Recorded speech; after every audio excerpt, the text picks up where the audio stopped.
Então,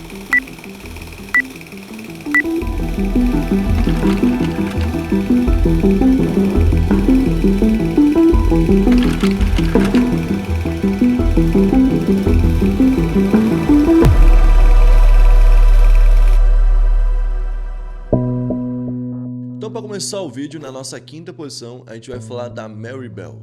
A Mary Bell nasceu em 1957 na Inglaterra e ela é filha de pessoas que não tinham bons hábitos e que não se desempenhavam muito bem na sociedade e que por isso tinham uma série de problemas também. A sua mãe tinha ali seus 17 anos e era prostituta já, e o seu pai era ladrão. Então essa junção fez ter um clima totalmente hostil dentro de casa e um certo tempo, inclusive, eles romperam e só continuaram ali vivendo. Inclusive tinham outras crianças na casa e a Mary Bell anos mais tarde foi descobrir que ele nem era seu pai de verdade, mas foi a figura mais próxima de uma pessoa carinhosa na infância dela. Isso porque a mãe nunca gostou dela, a mãe sempre renegou ela e a mãe chegou a tentar vender ela, depois tentou doar ela e também já tentou tirar a vida da própria filha. Ela fez isso quando ela tinha apenas 1 ano, dando para ela vários remédios controlados que era da avó, e ela acabou tendo uma overdose. Imagina uma overdose com 1 ano. Então isso daí, além dela ficar tentando dar a criança o tempo todo para os clientes, que eram clientes de prostituição, vai lembrar, imagina, a criança estava em casa, aí a mãe estava fazendo um programa que já era algo violento pro psicológico dela, e aí no final do programa a mãe vinha e tentava vender a criança ou tentava dar a criança pro cliente, era algo que foi ferrando a cabeça dela e não demorou muito para ela ser vista já como uma menina problemática. Isso porque ela maltratava os cachorros, os gatos, os animais todos da região. Então quando ela tinha 8, 9 anos, a polícia já anotava ela e colocava ela como uma criança perigosa para animais. Se fosse hoje em dia, provavelmente a Mary Bell teria sido internada em uma escola para potenciais suicidas, que é o que existe lá nos Estados Unidos. Eles veem crianças que têm esse tipo de hábito,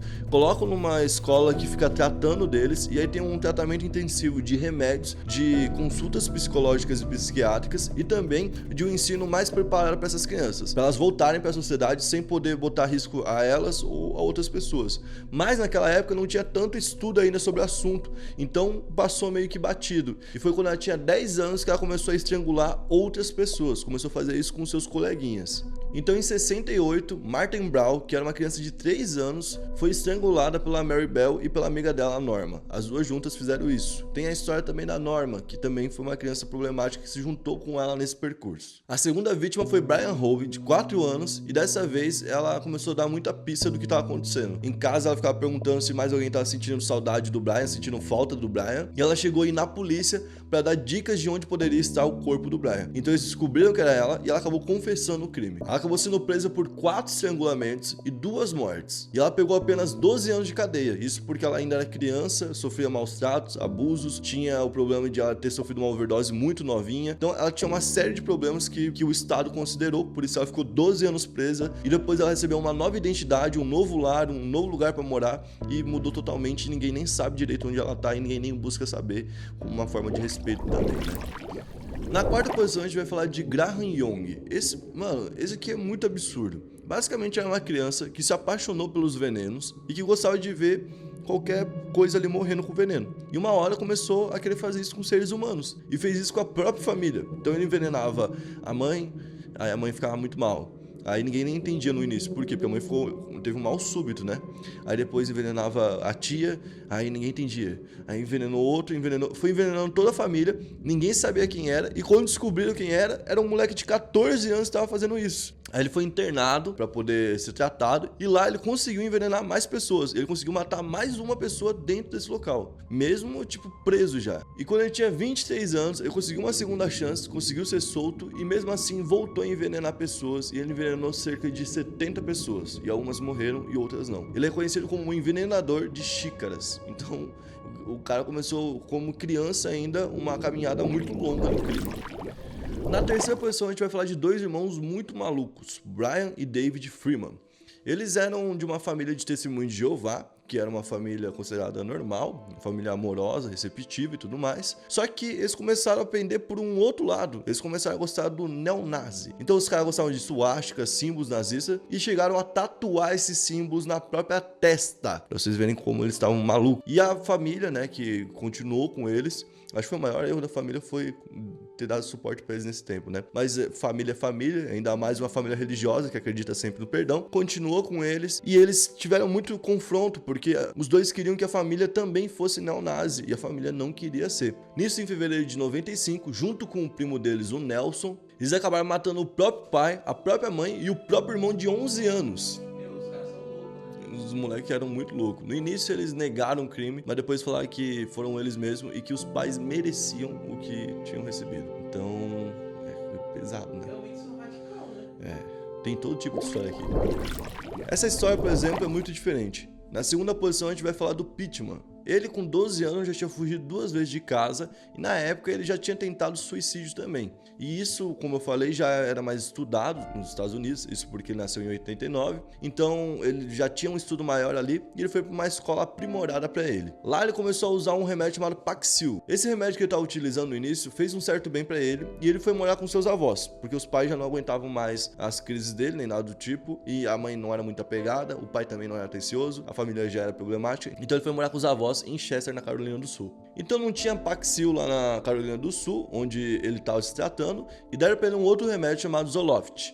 Esse outro remédio faz basicamente a mesma coisa, é para os mesmos problemas, que é depressão, ansiedade, coisas do tipo, só que não é indicado você tratar com um e já mudar pro outro, entendeu? Essa mudança que não é indicada. E depois de um tempo, em vez de eles pararem de medicar ele para ter um respiro e começar um outro tratamento, eles começaram já na sequência e logo em seguida eles dobraram a quantidade. Era 25mg por semana e eles passaram para 50mg por semana. Então isso começou a dar uma série de problemas, ele começou a ter uma queimação dentro do corpo, ele reclamou disso, ele falava que tinha uma queimação e tal. E esse remédio, quando é aplicado em crianças, ele costuma ter uma série de efeitos colaterais muito pesados. A criança pode ter sonhos psicóticos, assim, ela já fica tensa pra caramba, né? Reações paranoicas, ou seja, a criança fica duvidando de tudo, vai... Aquele estado de alerta total, desconfiada de tudo e achando que todo mundo tá tramando contra ela, até o ponto de ela querer se defender e atacar alguém. E ninguém tá querendo fazer nada e ela ir lá e matar alguém. Então, no dia 28 de novembro de 2001, ele foi pra escola. Nisso, ele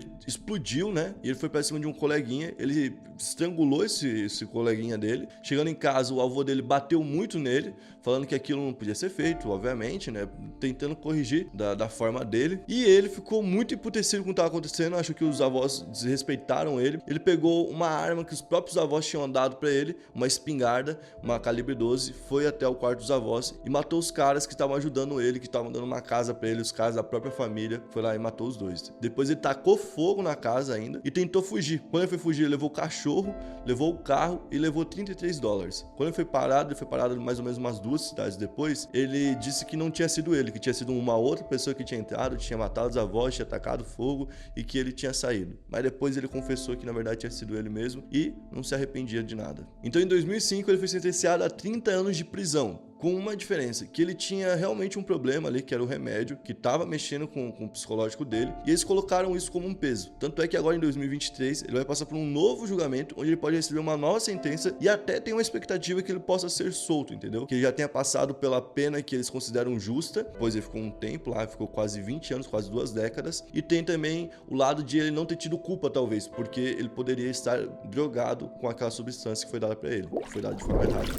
E na primeira posição a gente vai falar de Brenda Spencer. Ela nasceu em 62 e ela já tinha alguns irmãos, ou seja, ela já não era tão assim o centro da atenção, não ia ser aquela criança com muito tempo para ela. E ela foi criada ali num relacionamento até que saudável entre os pais, mas quando ela tinha 10 anos, os pais se separaram. Nessa época, ela já tinha uma série de problemas por conta do bullying que ela sofria na escola, por conta da aparência dela, ela era ruiva, tinha sardas no rosto, então tinha muitas piadas com ela por conta disso. E ela começou a ter outros problemas. Por quê? Porque o pai foi quem ficou com a guarda dos 3 filhos.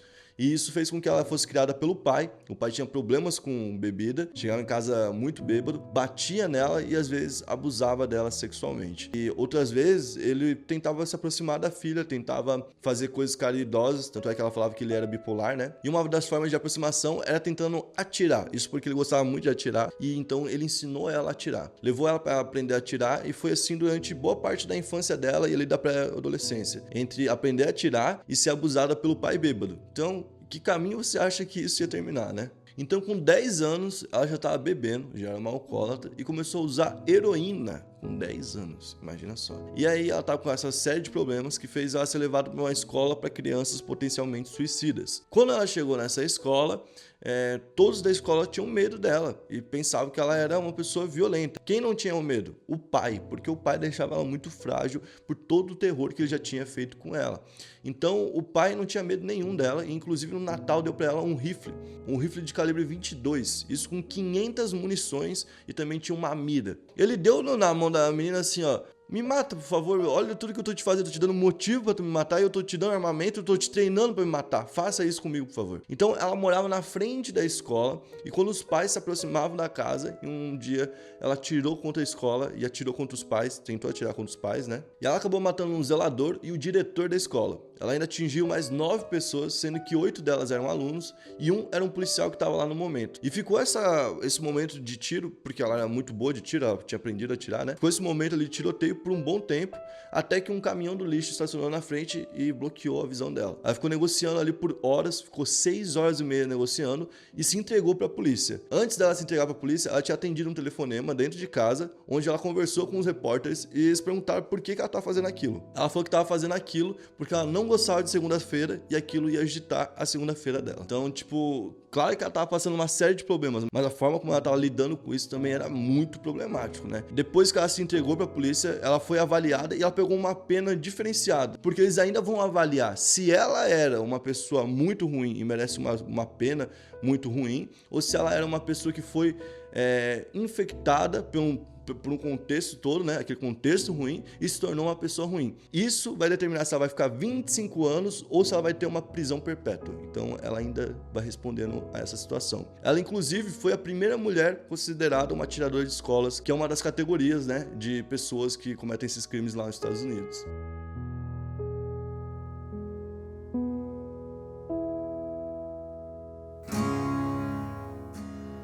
Bom, esse foi o vídeo de hoje. Se você gostou, se inscreve no Espalhável, é esse nosso canal aqui, deixa o like, mano, vem pesado, assiste os outros vídeos, tem vários outros vídeos aí, assiste todos eles, a gente tem vários vídeos e todos são legais. Tem dá uma indicação aí, Digo Black. Eu quero o Viajante do Tempo lá. A dos Viajantes do Tempo, tem da Super Cobra. Sim, tem o dos Grills. O dos Grills mais caro. Tem a da Cidade que Pega Fogo. Tem a Cidade que Pega Fogo pra sempre. Tem um monte, vai lá e assiste e deixa o like em todos, valeu? Então me comenta aí que ajuda bastante.